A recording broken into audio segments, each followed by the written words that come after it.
Мен турган жер Нокат районуна караштуу Көк Жар айыл өкмөтүнүн Маданият деген айыл экен. Бул жерде азыр ошо айылдын четиндеги короолордун бирине 380 эшек чогултулуптур. Буларды кытайлык ишкерлер чогултуп атышканын, ар бир эшекти 1000 сомдон 4000 сомго чейин сатып алганын айтып атышат. Бул жерде эшек союлган жок, эшектер сатылбайт.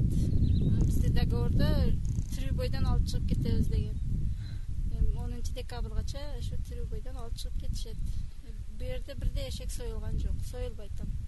Сиздер жөн гана багып берип атат экенсиздер да? Бакпайбыз, ушул жерде арендага эле бергенбиз. Өздөрү келип, өздөрү карап, өздөрү багат. Биз жөн эле ошо ороп койгон жерди арендага бергенбиз, өзүбүздүн корообузду. Эшек багып, эшек мындай кылган бизнес дегенди уккан эмесмин да мен. Мисалы үчүн азыр эми эшекти $8 алатмыш, анан 2000 мындай кылатмыш, $8 алса элге ачык эле алып келип туруп объявление кылыш керек. Малдын терисин албай атса, койдун терисин албай атса туурабы? Келип эшектин териси $8 болуп калабы?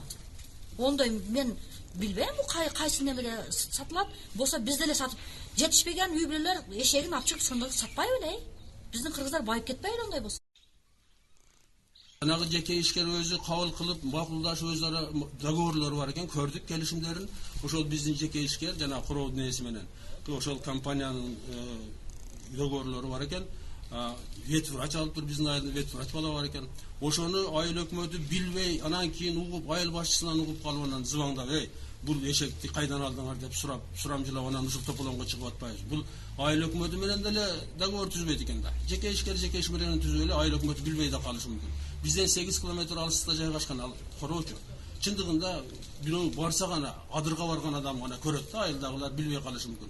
Мана бул кызыбыз айткандай, биздин айылдан эч эшек алынган эмес. Эшеги жоголгондор барып эшегин да тапкан эмес. Бул бизге жанагы жакын жайгашкан айыл өкмөттөрүнөн келген эшектер, ана Кадам жай, Араван райондорунан келген эшектер көпчүлүгү ушундай болуп атат да.